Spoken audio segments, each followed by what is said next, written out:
Le conseil forestier. Les trois souris se figèrent de peur.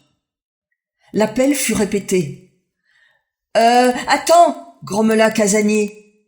Puis, s'adressant à son frère, « Rouge-Feu, c'est toi qui nous as mis dans ce pétrin. Va à la rencontre de notre invité et vois ce qu'il veut. »« Hé !» entendirent-ils de nouveau. « Sortez, sinon je vais détruire votre trou !» Le cœur de Rouge-Feu se serra de peur. Il jeta un coup d'œil vers l'extérieur et vit un blaireau. « Combien de fois dois-je vous appeler ?» s'écria le blaireau en colère. « Je dois rencontrer la souris qui a trouvé la racine de la vie. »« C'est moi !» bégaya Rouge-Feu. « Tu es convoqué par le conseil forestier et j'en suis le messager. »« Je n'irai pas, j'ai trop peur. Il y a de gros animaux là-bas, et je suis si petite, » balbutia la petite souris. « Arrête de dire n'importe quoi, » s'énerva le blaireau. « Tu m'accompagnes au conseil de ton plein gré, ou je t'y traîne. » Rouge-Feu eut beau supplier, rien n'y fit. Il dut accompagner le blaireau. Le conseil siégeait dans une grande clairière près d'un chêne. Ours, loups, renards et petits prédateurs se pressaient sur les bords de la clairière. « Voyez, je vous ai amené la souris responsable, » dit le blaireau en poussant Rouge-Feu au centre de la clairière. La peur ôtait toute force au pauvre Rouge-Feu, si bien qu'au début, il ne pouvait pas bouger de sa place.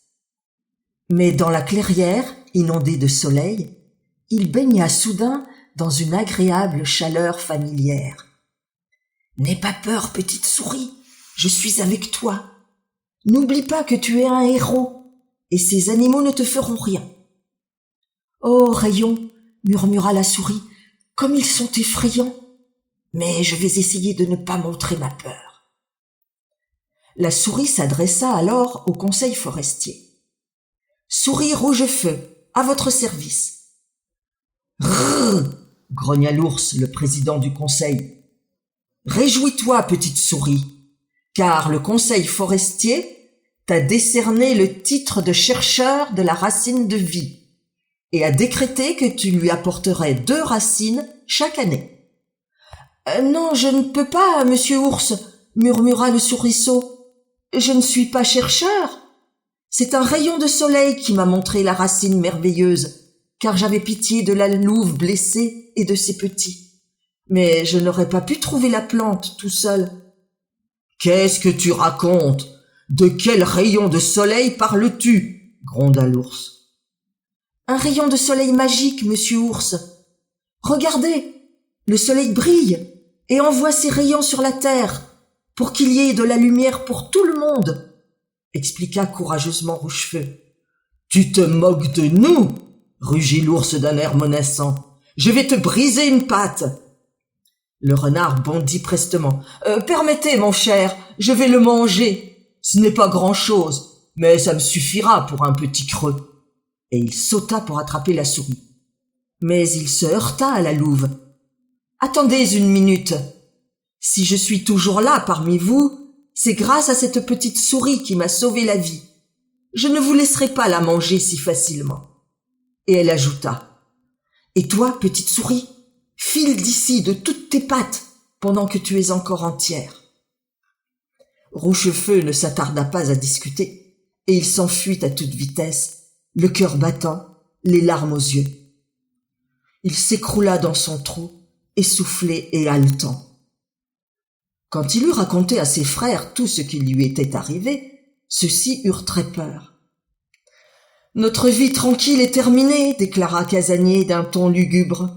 « Et qu'est-ce qu'on fait maintenant, Rouge-Feu, hein ? Tu vas demander de l'aide à tes amis célestes ? Peut-être qu'ils nous construiront un trou dans le ciel pour que nous y emménagions avec toutes nos réserves, » ironisa Casanier. Rouge-Feu soupira, sortit tristement du trou et alla jusqu'à son endroit préféré. La pie bavarde, perchée sur une branche, l'interpella. « Oh, que s'est-il passé, petite souris ? J'ai appris que les membres du conseil se sont tous disputés longtemps à cause de toi. Il paraît que la louve a dit qu'elle ne laisserait personne te faire de mal. Va-t'en, Pie, ne jacasse pas. Je n'ai pas besoin de toi. Je suis bien assez triste comme ça, dit Rouge-Feu. La Pie, offensée, s'envola, et la souris ferma les yeux. Elle se demandait comment elle allait pouvoir vivre maintenant. Vis comme tu en as l'habitude, petite souris, et essaie de comprendre la chose la plus importante, lui murmura une douce voix. Oh, Rayon, d'où viens-tu? N'était-ce pas toi dans la clairière? Oui, petite souris, répondit-il en dégageant une agréable chaleur et des senteurs de fleurs et d'herbes.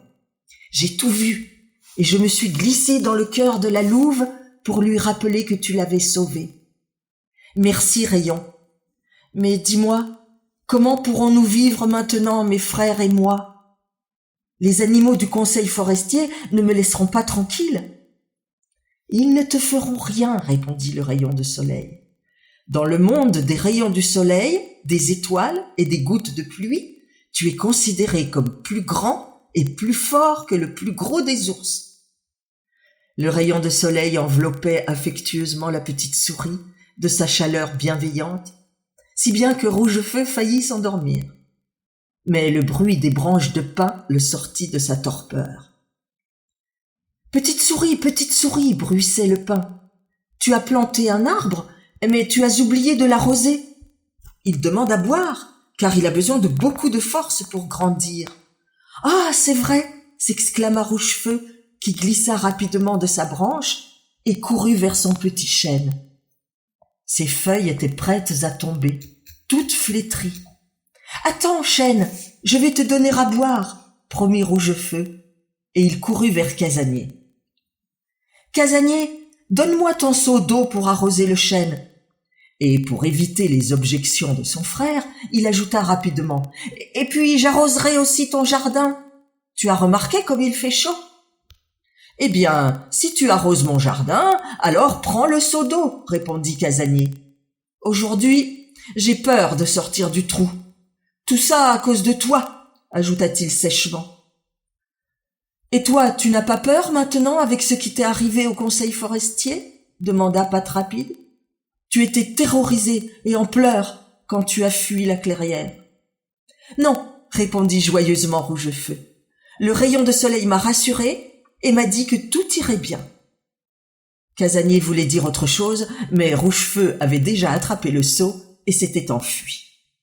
Jusqu'au soir, il porta de l'eau, d'abord au chêne, puis au potager. Lorsque le soleil se fut couché, Rouge-Feu vint regarder son chêne. Celui-ci avait déjà repris vie, et ses feuilles retrouvaient leur couleur. Il dit bonsoir à la petite souris, et le pin murmurait. Maintenant, tout va bien. Nous, les arbres, nous pensons que l'essentiel dans la vie, c'est planter un arbre.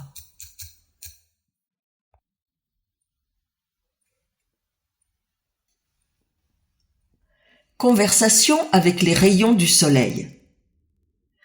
À partir de ce jour, la paix et la tranquillité s'installèrent dans la famille des souris. Rouge-Feu arrosait chaque jour son chêne et le jardin, de sorte que Casanier commençait à moins se plaindre de lui. Quand il avait fini ses travaux, Rouge-Feu grimpait sur son pin, s'immobilisait, fermait les yeux et attendait qu'un rayon de soleil vienne à lui. Parfois c'était à midi, parfois l'après-midi ou le soir. Tous les rayons appartenaient au même soleil et étaient semblables les uns aux autres. Rouge-Feu disait à chacun avec ravissement « Chaque fois que tu arrives, c'est comme un miracle en or pour moi. Et tu es si sage, infiniment sage. » Souris, je veux te dire que toi aussi tu marches sur le chemin de la sagesse, depuis que tu nous as ouvert ton cœur, même si tu es très jeune. Rouge-Feu était surpris. Comment ça? Réfléchis. Souviens-toi de tout ce qui t'est arrivé cet été, et tu comprendras, répondit le rayon de soleil. Rayon de soleil, Il y a dans notre forêt des êtres maléfiques qui font des choses horribles. C'est tout simplement terrible. Pourquoi n'empêches-tu pas cela? Comment puis-je intervenir sur ce qui se fait sans moi, petite souris? Mais ces horreurs ne t'empêchent pas de briller? S'étonna Rougefeu.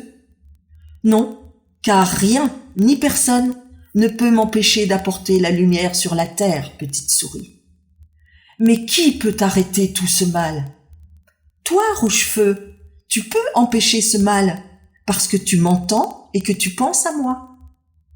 Mais comment puis-je intervenir? Je suis si petit. On ne m'écoutera pas, et plus personne n'aura besoin de ta lumière. Tout le monde a besoin de lumière. Personne ne peut vivre sans ça. Le rayon disparut. Un autre jour, Rougefeu dit d'une voix triste à un rayon. Et il n'y a rien que je puisse faire, rayon. Personne ne me croit. Aujourd'hui, j'ai parlé de toi à un écureuil, et il m'a dit « Qu'est-ce que tu attends de moi, Rougefeu? Que je vole dans le ciel, que je me transforme en rayon de soleil, et quoi d'autre encore? J'ai une maison ici, mes enfants, et des ennuis. Je n'ai pas le temps de rêver. J'ai tellement envie de parler de toi à quelqu'un, mais rien ne se passe comme je le voudrais, se lamenta Rougefeu. Ça ira, petite souris, ne t'inquiète pas. Le plus important, c'est ce que tu dis. Mais je ne trouve pas les bons mots et personne ne veut m'écouter. Les mots ne sont pas toujours nécessaires. Quand tu as sauvé la louve et planté le jeune chêne, tu n'as rien dit. Et pourtant, toute la forêt en a entendu parler. Est-il possible de s'éloigner de la lumière? Tout allait bien, mais un jour, au petit déjeuner, Patte Rapide déclara « Tu sais, Rougefeu, toutes les souris de la forêt sont en colère contre toi. » « Qu'est-ce que je leur ai fait ?» Rougefeu était surpris. « Pourquoi cette colère contre moi ?»« Parce qu'avant, elles vivaient librement, mais dorénavant, un renard ou un loup les attrape et leur ordonne « Apportez la racine de la vie et on vous laissera vivre en paix. » Bien sûr, comme tout le monde désire rester en vie, les souris promettent n'importe quoi. Mais personne ne sait ni comment est cette racine de la vie, ni où la trouver. Les prédateurs sont en colère d'être trompés de la sorte, alors ils se vengent. Ils détruisent les trous, organisent des embuscades. Les souris proposent que tu leur apprennes comment chercher la racine de la vie, ou que tu quittes la forêt. Elles veulent que tout redevienne comme avant. Rougefeu se fâcha. « Je ne sais pas comment chercher la racine de la vie, je l'ai déjà dit. Et vivait-elle mieux auparavant? Elles prétendent que c'était mieux avant. Si elles t'attrapent, alors tu peux dire adieu à la vie. Leur seul espoir de rester en vie, c'est de trouver la fameuse racine de la vie. Mais ce sera sans fin, et ce sera un calvaire pour la race des souris. » Casanier prit alors la défense de Rougefeu. « Pourquoi en ont-elles après notre frère? Il arrose le jardin, ce qui m'aide beaucoup, il vit paisiblement, alors pourquoi devrait-il partir ?» Hélas, Casanier, répondit tristement Rougefeu, puisque les souris me blâment, je dois partir. J'irai au lac, et peut-être que là-bas, je me creuserai un nouveau trou. Je me souviens qu'il y a longtemps, Patte Rapide m'avait emmené en randonnée jusqu'au lac, et les vastes étendues m'avaient parlé de quelque chose, mais je n'avais pas prêté attention à ce qu'elle me disait. Maintenant, je vais écouter attentivement ce que chante le lac. « Je t'accompagne, Rougefeu, » offrit Patte Rapide. Et Casanier ajouta « Reviens nous donner des nouvelles et te ravitailler aussi. Maintenant, je vais préparer ton baluchon pour le voyage. » Pendant que Casanier préparait le nécessaire, Rougefeu courut dire au revoir à ses amis, le chêne, le pin et le rayon de soleil. Lorsqu'il s'approcha du jeune chêne, celui-ci trembla de joie, montrant 2 nouvelles feuilles vert clair à la petite souris. « Si je grandissais aussi vite que toi, chêne, alors personne ne me chasserait de la forêt, » soupira la petite souris. « Ne tombe pas malade et grandis encore plus vite. Je reviendrai te rendre visite. » Puis il grimpa sur son pin et voulut, comme toujours, s'installer sans bouger et attendre qu'un rayon de soleil vienne vers lui. Mais il ne put se concentrer et se mit à pleurer. Pour la première fois, il ne fut pas content quand il sentit la douceur familière. Rayon réussit-il à dire péniblement: « Pars, ne me regarde pas. Tu vois bien que je pleure. Je ne peux pas te parler. Je suis tellement désolé de ce qui m'arrive. »« Et penses-tu à moi ?» demanda le rayon de soleil, en caressant affectueusement la petite souris. « À part toi, dans la forêt, aucun des animaux ne peut me parler. »« Mais je ne te quitte pas de mon plein gré, Rayon. Les autres souris me chassent. » Et la petite souris sanglota à nouveau. « Rouge-feu, pourquoi ne comprends-tu pas? Je suis toujours avec toi, partout, même si tu ne le sais pas encore. Ne sois pas triste. Ton chemin sera facile et ensoleillé. Tu ne peux pas partir sans moi et m'ignorer. » Rouge-feu sanglota une dernière fois, puis ses larmes se tarirent. « Alors, il est temps pour nous d'y aller, Rayon !» s'exclama-t-il. Et ils partirent. Le Rayon, Rouge-feu et Patte Rapide qui les accompagnaient. Le pin s'agitait dans un léger bruissement. « Bon voyage, ne nous oublie pas, petite souris, et vis toujours pour le plus important. »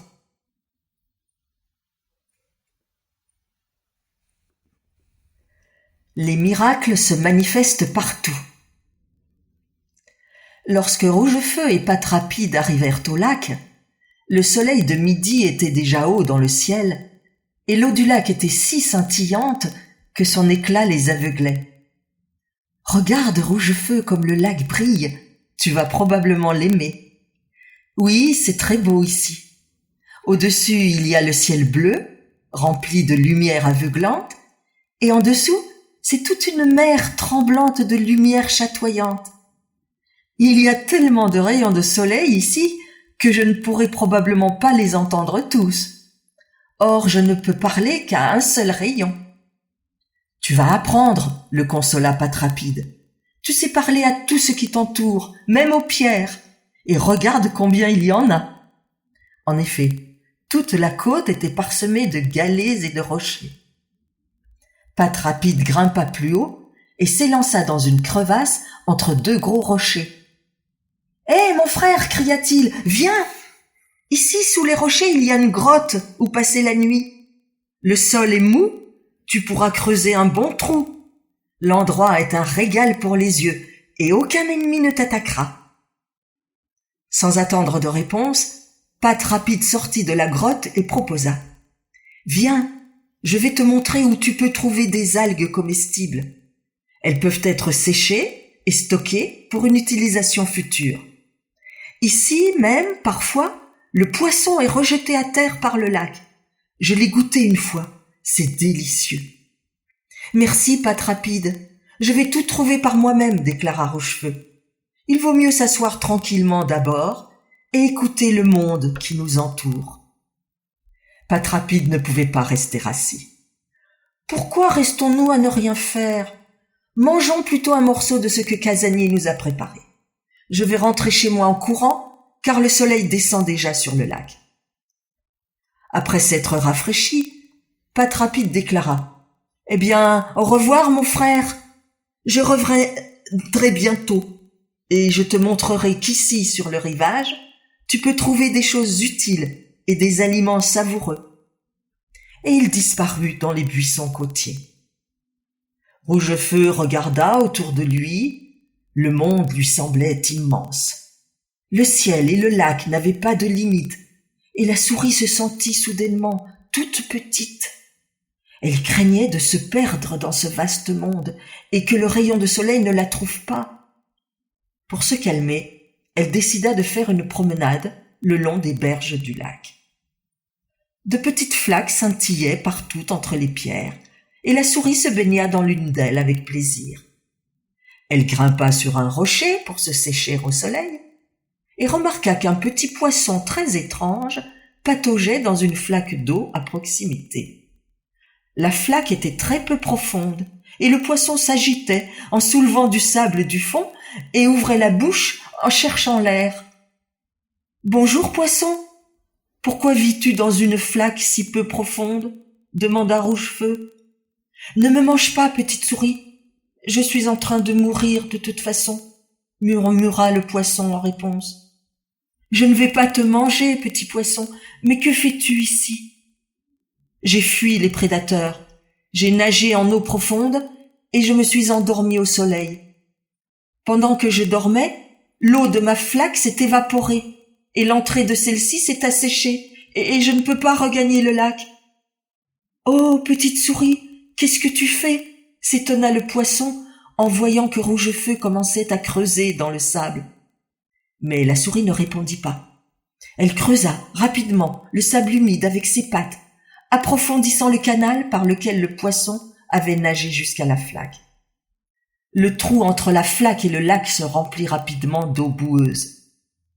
Quelques minutes plus tard, Rougefeu se retourna pour appeler le poisson, mais il ne le vit pas. « Hé, petite souris, je suis là, merci !» fit une voix venant du lac. « J'ai nagé juste sous ton nez, mais tu ne m'as pas remarqué, » rit le poisson. « Tu es une souris au grand cœur. Dommage que tu ne saches pas nager comme un poisson. Je t'aurais montré les merveilles de notre royaume sous-marin. Tout y est beau, sauf les prédateurs, qui sont très effrayants. Si tu restes bouche bée, l'un d'eux t'attrape immédiatement. »« Cela se passe de la même manière partout, » dit tristement la petite souris. « Personne n'accepte de vivre dans n'importe quel endroit et de briller pour les autres. Les prédateurs sont les plus forts, aussi bien dans ton lac que dans ma forêt. » Le poisson n'était pas d'accord. Ce n'est pas tout à fait comparable. Il n'y a pas grand-chose à respirer dans la forêt et nulle part où se baigner. Ici, nous avons tant de beauté. Les eaux de notre lac sont limpides et les rayons du soleil les pénètrent de part en part. Sous leur chaleur et leur lumière vivifiante, les jardins sous-marins s'épanouissent. J'y joue souvent avec mes amis. Le plus grand et le plus beau jardin s'appelle le jardin au trésor, où sont stockés tous les trésors de notre lac, perles et pierres précieuses, coquillages étonnants et les plantes sous-marines les plus rares. Des poissons hétéroclites vivent dans ce jardin. Il n'y en a nulle part ailleurs dans le monde. Ils ne vivent que dans notre lac et personne n'ose les déranger. Les perles de ce jardin brillent même dans le noir. Chaque habitant du royaume sous-marin est fier s'il trouve un trésor et le rapporte au jardin. Je suis encore petit et n'ai pas encore trouvé quelque chose de merveilleux pour le jardin au trésor. As-tu déjà trouvé un trésor, petite souris ? J'en ai trouvé un, une fois. Un rayon de soleil m'avait montré la précieuse racine de la vie et je l'ai déterrée. Mais je l'ai ensuite donnée à une louve. « C'est dommage, » répondit le poisson. « Si tu me donnais la racine de la vie, je l'emporterais dans le jardin au trésor et tu deviendrais un héros au royaume sous-marin. Nous avons de nombreux héros, notamment parmi les coquillages. Grâce à leur nacre, ils produisent des perles magiques dans leurs coquilles et ils les apportent ensuite au jardin au trésor. Tu aimes les perles ? Elles ressemblent à des gouttes d'eau et de lumière gelée. »« Je n'en ai jamais vu, » soupira la souris. « J'imagine qu'elles sont très belles. Je pense que je les aimerais. »« Alors, attends-moi ici, je reviens bientôt, » dit le poisson qui disparut dans les profondeurs. La perle magique. Rougefeu s'approcha du bord de l'eau et se mit à chercher, avec impatience, les poissons hétéroclites scrutant les profondeurs. À travers l'eau claire du lac, il remarqua des cailloux au fond et divers poissons, mais ceux-ci ne nagèrent pas jusqu'à lui. Rougefeu observa les eaux du lac jusqu'à ce que ses yeux soient remplis des rayons de soleil qui s'y reflétaient. Il lui sembla soudain qu'il s'enfonçait de plus en plus profondément dans la fraîcheur de l'eau transparente et limpide du lac.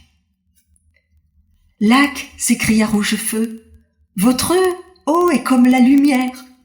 Elle est si cristalline, si propre. Oui, petite souris, répondit le lac. Mes os sont baignés de lumière, car les rayons de soleil remplissent toujours tout ce qui est transparent et pur, tout comme toi, petite souris. Moi, je ne suis pas transparente. J'ai une peau rouge foncé et la lumière ne peut pas me traverser, comme elle le fait dans votre eau. Tu n'as pas tort, répondit le lac étincelant de lumière. Mais je vois en toi le reflet des rayons du soleil, car ton âme est transparente et pure comme mon eau. Oh, c'est un peu vrai, le lac. Quand le rayon de soleil me caresse, tout brille en moi. La petite souris voulait ajouter autre chose, mais il vit un poisson hétéroclite qui lui était désormais familier. Il venait vers elle, poussant une coquille verdâtre, rugueuse et sombre avec son nez. « Tiens, petite souris, dit le poisson, je n'ai pas eu trop de peine à convaincre grand-mère, l'huître perlière, de te montrer une perle. Quand nous étions tout petits poissons, grand-mère nous nourrissait et nous racontait des histoires. Je pouvais l'écouter pendant des heures. Et elle me laissait me cacher dans son ombre en cas de danger. Nous sommes toujours amis, alors elle a accepté de se décoller de la falaise côtière, de se laisser porter par l'eau jusqu'ici, afin de te montrer sa perle. Regarde, petite souris. Les valves de l'huître s'ouvrirent un peu, et Rougefeu vit qu'une sorte de pois brillait en elle. « Qu'est-ce que c'est » s'exclama-t-il. « As-tu avalé une goutte de soleil ?»« Non, c'est une perle que j'ai fabriquée à partir d'un petit grain de sable provenant de ce lac aux eaux limpides. Je l'ai emmaillotée de ma nacre irisée la plus pure, je l'ai nourrie de l'éclat doré du soleil, et ma fille a grandi dans ma coquille pour devenir cette beauté magique. Mais tu sais, petite souris, toi aussi tu dégages quelque chose de magique. Je le sais car ma perle brille. Or, les perles magiques brillent quand elles sont au contact de quelque chose de merveilleux. J'ai apporté mes vieilles perles au jardin des trésors et elles y brillent toujours, même la nuit. Rougefeu était bien étonné. Oui, petite souris, confirma le poisson. Grand-mère perlière a déjà donné naissance à 3 perles magiques qu'elle a confiées au jardin au trésor, et celle-ci est sa dernière fille. Petite souris, dit soudain l'huître, cette perle, je te la donne. Oh oui, prends-la, petite souris, s'exclama joyeusement le poisson, elle brillera toujours et t'aidera. Oui, prends-la, insista l'huître. Puisque tu as sauvé mon ami le poisson, tu mérites ce cadeau. Rougefeu était tellement fasciné par l'éclat magique de sa perle qu'il ne remarqua pas que le poisson et l'huître lui disaient au revoir. Tenant soigneusement son trésor, la souris se cacha dans une grotte, sous les rochers, afin d'y admirer sa perle magique à sa guise. La perle magique s'illumina immédiatement. Rougefeu l'admira d'abord en silence, puis demanda « Perle, peux-tu parler ?»« Oui, souris. »« Dis-moi, s'il te plaît, brilleras-tu toujours pour moi ?»« Je brille toujours pour tout le monde, petite souris. » Rougefeu fut surpris. « Mais l'huître perlière a dit que vous, les perles magiques, vous ne brillez pas toujours, mais seulement quand vous voyez quelque chose de merveilleux. » Elle a raison, petite souris. Ton âme aspire la lumière, donc je rayonne de lumière à côté de toi. Mais je serai belle entre les mains de quiconque me prendra. Alors tu es magique pour tout le monde ? Oui, petite souris, car j'ai été créée à partir de la pureté des cristaux de nacre, de la lumière dorée et de l'amour. Mais si tu vois quelqu'un qui est vraiment mauvais, seras-tu magique pour lui aussi ? Je le serai, petite souris, parce que dans le monde est créé par amour tout, et chacun garde en soi une goutte de cet amour. Si quelqu'un l'a oublié, peut-être s'en souviendra-t-il quand il verra ma beauté. Toi, tu peux briller car tu es magique, mais moi, je ne suis qu'une souris ordinaire, et je ne saurais jamais étinceler comme toi ou comme un rayon de soleil. Ton âme est magique, petite souris, et elle brille aussi. Merci, Perle, pour tes gentilles paroles. Je te laisse ici.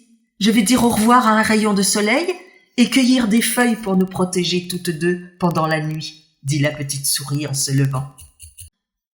Oh, Perle, je n'avais même pas remarqué que la nuit tombait déjà, s'exclama Rougefeu en s'échappant par un trou entre les rochers. Qui a aidé à retrouver le frère?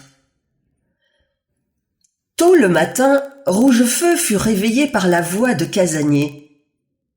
Il ouvrit les yeux, vit le ciel s'éclaircir à travers une petite crevasse entre les rochers. Une perle scintillait doucement sous une feuille. « Je dois rêver, car je ne vis plus dans un trou sous un vieux pin, pensa-t-il. Mais il entendit de nouveau. « Rougefeu, où es-tu, Patte rapide !» Rougefeu escalada un rocher et vit Casanier trébucher sur les cailloux et l'entendit hurler plusieurs fois. « Rougefeu, Patte rapide, où êtes-vous? Répondez !»« Hé, Casanier, d'où viens-tu » demanda Rougefeu.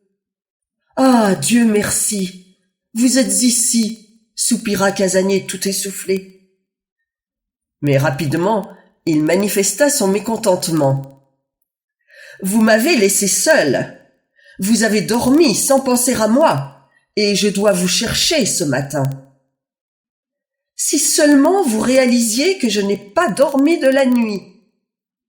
Et puis, nous n'étions pas d'accord pour que Patte Rapide reste avec toi toute la nuit. Il ne m'a même pas dit au revoir.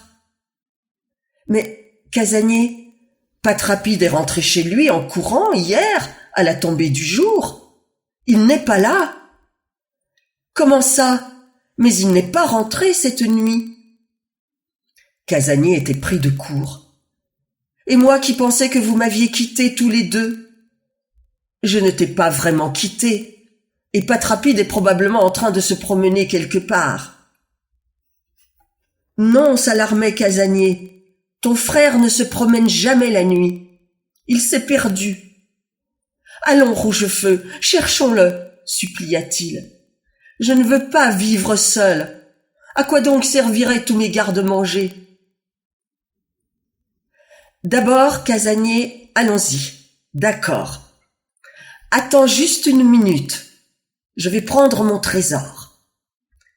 Rougefeu descendit dans la grotte et sortant la perle de dessous une feuille, il lui dit « Perle magique, aide-nous à retrouver notre frère. »« D'accord, petite souris. Connais-tu le jeu du chaud-froid? Je me réchaufferai dans ta patte si tu suis le bon chemin. Par contre, je me refroidirai si tu t'égares. »« Merci, chère perle, » dit la petite souris qui retourna vers son frère. « C'est quoi ce beau pois » demanda Casanier. « C'est une perle magique. Elle nous aidera à retrouver notre frère, » déclara Rougefeu en courant vers les buissons dans lesquels Patte Rapide avait disparu la veille. Au début, ils coururent sur le long chemin menant vers la forêt. Et la perle restait chaude tout le temps. Mais quand ils atteignirent la lisière du bois, elle devint toute froide. Rougefeu courait autour des arbres, essayant de trouver le bon chemin. Casanier grommela. « Pourquoi cours-tu d'avant en arrière comme un... Nous n'allons jamais trouver notre frère. » Quand je reste à cet endroit, je sens la chaleur de ma perle. Peut-être que quelqu'un a voulu l'attraper et qu'il a tourné en rond, essayant de s'échapper, suggéra Rougefeu. Oui. Une pie s'était mise soudainement à jacasser au-dessus d'eux. Ici, hier soir, le renard a pourchassé la souris jusqu'au marais, et là tout a pris fin. Oh là là, pauvre petite souris. Eh bien, c'est fini. Pauvre patte rapide. Casanier s'était assis, effondré. Je vais rester seul. Reviens dans la forêt Rouge-Feu. Nous y vivrons ensemble. Je te cacherai si quelqu'un nous dérange. Attends, ne désespère pas, Casanier. Premièrement, la pie ment car la perle est bien chaude. Et deuxièmement, je ne rentrerai pas chez toi, car je ne veux pas être obligé de me cacher. C'est toi qui mens, s'égosillait la pie. Mais Rougefeu ne l'écoutait pas. Il se tourna vers le marais et Casanier le suivit d'un air découragé. Lorsqu'ils arrivèrent au marais, Casanier marmonna. Pauvre frère à nous. Il a dû se noyer dans cette boue immonde. Rougefeu, sans lever les yeux, regarda avec insistance l'endroit où les pétales blancs comme neige d'une belle fleur brillaient au milieu du marais. Tandis qu'il observait cette fleur, la perle dans sa patte devint si brûlante que Rougefeu pensa: notre frère s'est-il transformé en une fleur blanche comme neige? Il s'approcha autant qu'il put et cria: fleur blanche comme neige, d'où viens-tu? Pourquoi ta beauté fabuleuse s'épanouit-elle au milieu d'un marécage si sale? La fleur ouvrit plus largement ses pétales les plus fins, translucides au soleil, et son parfum emplit l'air. Je suis une fleur de lotus, et j'ai grandi ici pour embellir le marais. Jolie fleur de lotus, n'as-tu pas trouvé un meilleur endroit?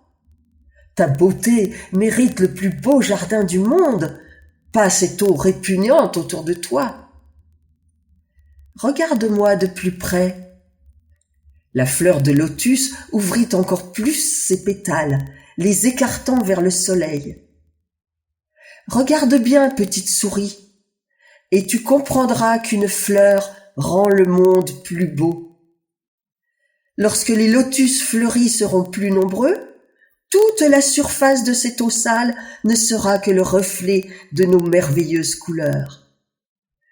Tant que je suis seule, c'est difficile à imaginer, petite souris, mais il faut bien un début. Rougefeu sentit que Casanier le poussait sur le côté. Pourquoi regardes-tu cette fleur et restes-tu figé comme une statue? Écoute, il n'y a que de l'eau sale autour de nous, et nous ne trouverons pas notre frère ici. Attends, Casanier, tais-toi, dit Rougefeu. Et il s'adressa de nouveau à la fleur. Jolie fleur de lotus, n'as-tu pas vu hier au soir une petite souris qui me ressemblait? Je l'ai vue sauter directement dans le marais pour échapper au renard et nager jusqu'à moi. Elle a grimpé sur ma feuille verte. Toute la nuit, elle a frissonné et hurlé. Je lui ai suggéré de ronger le pétiole de ma feuille verte et de s'en servir comme bateau pour nager jusqu'au bord. Mais elle n'a pas compris. Quand le soleil se levait, je l'ai enveloppée de mon parfum pour qu'elle puisse se reposer.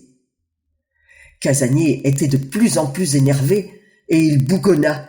« Vas-tu enfin te réveiller ou allons-nous rester assis près de ce marais toute notre vie ?» Ne grogne pas, Casanier. Il vaut mieux appeler Patte Rapide d'ici, déclara Rougefeu. Et sans attendre, il cria: Patte Rapide! Ouh! Ouh!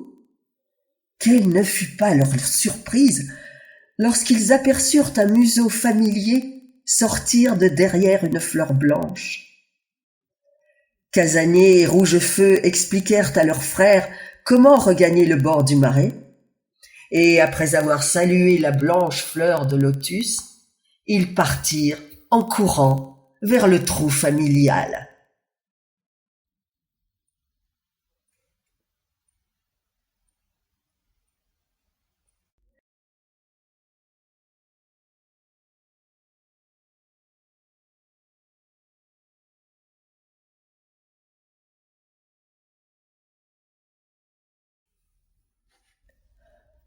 Est-il difficile d'apprendre à pardonner ? Les frères cheminaient joyeusement le long du chemin vers la forêt, et Patrapide racontait ses mésaventures. Mais quand ils atteignirent le virage qui menait au lac, Rougefeu s'arrêta et dit « Bon, maintenant je vous dis au revoir, je dois rentrer chez moi. » Les frères essayèrent de le persuader de revenir dans leur trou, mais Rougefeu tint bon.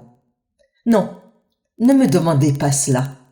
Je suis tombé amoureux du lac et il me manque déjà. J'y ai rencontré un petit poisson et j'ai reçu une perle magique en cadeau. Dans la forêt, personne ne veut savoir de quoi parle le rayon de soleil. Et vous n'avez que des ennuis à cause de moi. » Et Rougefeu se tourna résolument vers le lac.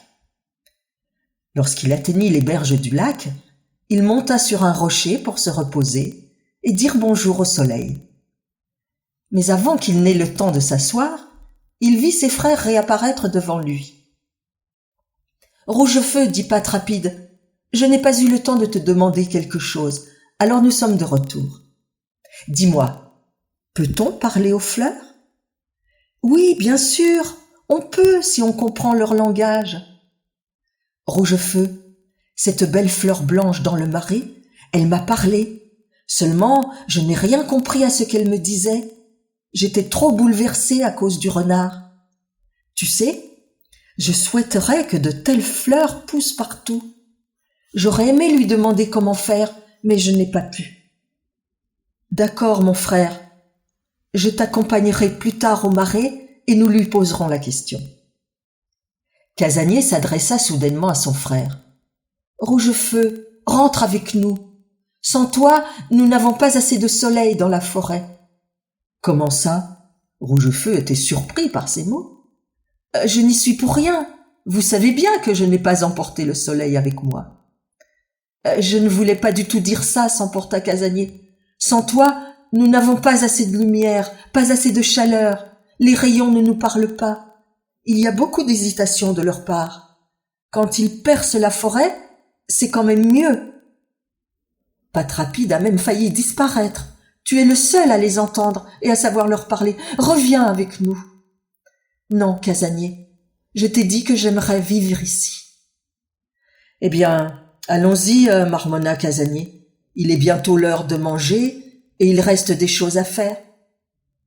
Rougefeu suivit ses frères du regard, caressa sa perle merveilleuse et dit « Merci, perle, de nous avoir aidés à retrouver notre frère. » La perle brillait affectueusement en réponse et elle demanda soudain « Pourquoi ne veux-tu pas retourner dans la forêt, petite souris ? Tes frères t'ont appelé. »« Parce que dans la forêt, il n'y a pas de lumière ni d'espace comme ici. Et personne là-bas ne réalise que la lumière est la chose la plus importante. Alors, dis-leur, petite souris, qu'ils sachent. »« Pourquoi devrais-je leur dire ? Personne là-bas ne me comprend. On se moque de moi, rétorqua Rougefeu. Rougefeu, comment peux-tu vivre et ne pas partager tes trésors avec les autres ? N'est-ce pas la chose la plus importante ? Comment puis-je partager si personne ne prend ce que je donne ? Comment puis-je décrire avec des mots ce qui est plus beau que tous les mots ? Personne ne m'écoutera de toute façon. Tes frères t'ont déjà écouté, petite souris. Ils ont compris et ils t'attendent. Rougefeu soupira, hésita un peu, puis, serrant la perle contre lui, il cria à ses frères « Hé, attendez, je viens avec vous !»